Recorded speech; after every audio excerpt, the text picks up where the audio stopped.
Hello, and thanks for inviting me to speak to you tonight. I'm sorry I couldn't be there in person. State surveillance today is a euphemism for mass surveillance. The problem with this state surveillance is that it's no longer based on the traditional practice of targeted taps based on some individual suspicion of wrongdoing. You think this person's a spy, you think that person's a terrorist, you have some reason for watching them. Now, that traditional practice had natural limitations at the scale of which we could roll it out based on the burdensome implementations, the high cost of maintaining and rolling out the taps, the high risk of detection by targets if we used it too recklessly or too broadly. Now, these limitations ensured that intrusive surveillance would only be used as a last resort, as a true necessity when there were no other less intrusive means of getting the same information that we wanted. Today, we've lost those limitations as a result of advances in technology. State surveillance today is now cheap, it's undetectable, it's pervasive, and it's available at the click of a mouse. As a result, entire populations, rather than individuals, now live under constant surveillance. And this happens as a matter of convenience to the intelligence community, rather than as a result of true necessity in preventing harm. Now, I'd like to point out that this is not an allegation. These are facts that you don't have to take my word for. For example, the Washington Post confirmed that the NSA is now intercepting and recording every single phone call in entire countries. Now, that's both metadata, the data about who it's from, the length of the call, information about associations, but also the voice content, the recording of what those people said on the call. And it's stored for a full month, even if these people are not suspected of any crime, any wrongdoing, or any problems at all. So we have to ask ourselves, is today's state surveillance, is mass surveillance, is the monitoring of the private lives, the hopes and dreams of every man, woman, and child in these countries a legitimate defense of our rights? And do we realize that these systems that we're building, this technology that we're developing, can be turned inwards at any time? And in fact, already has been, at least for the metadata portions, by people in the room, including Michael Hayden, former director of the NSA, who launched a program called Stellar Wind, a domestic surveillance program, an unconstitutional surveillance program operating in the United States without any authorizing statute at all.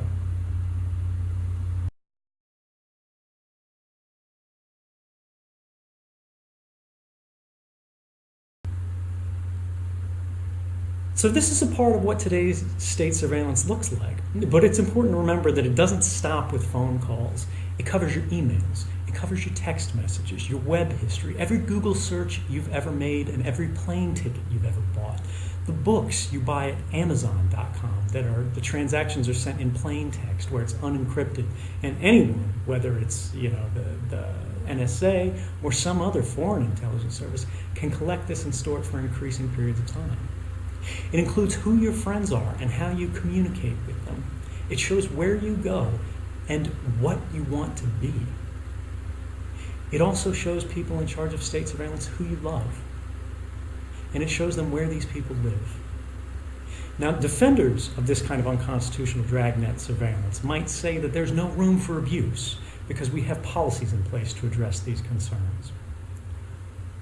But can policies that change with every new president, with every new Congress, with every new director of the NSA, really address the threat of building inside our own country this kind of architecture of oppression? What about other countries that don't abide by our policies?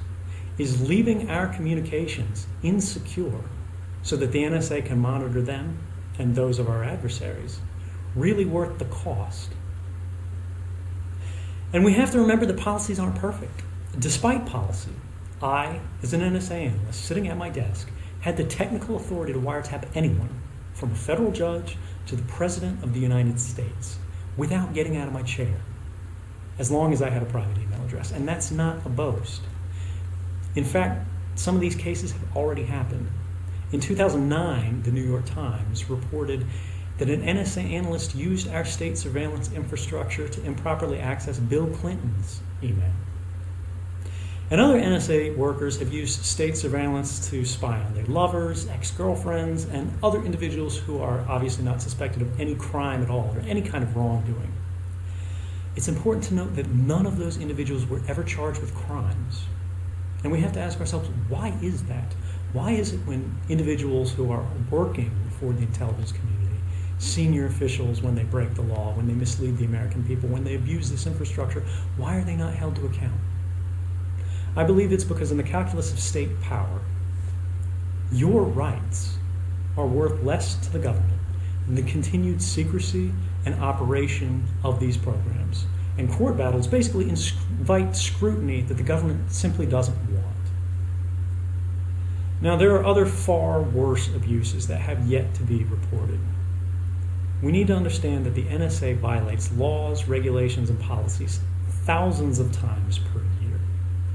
And while our opponents might say that we can trust that the NSA's massive collection of our private records can't be abused, last year demonstrated that any Booz Allen contractor who doesn't even work for the government can take those private records and walk out the door with them. And if they didn't go to the press and return that information back to public hands, no one would ever know about it. To conclude, I'd like to remind you that even if these state surveillance programs were perfect, even if they were never abused, and even if the oversight failures that are all too common today were fixed, these programs have never been shown to be uniquely valuable in keeping us safe. And again, you don't have to take my word for it. 2 independent White House panels with complete access to classified information found that these programs had never stopped a single imminent terrorist attack in the United States. And one of them went further to say that these NSA operations had no basis in law at all. The first open court to ever review these programs, rather than the secret rubber stamp FISA court that only hears from the government, basically never says no, called the programs Orwellian and unconstitutional. Congress is now working to pass the USA Freedom Act, which ends some of the most abusive programs entirely.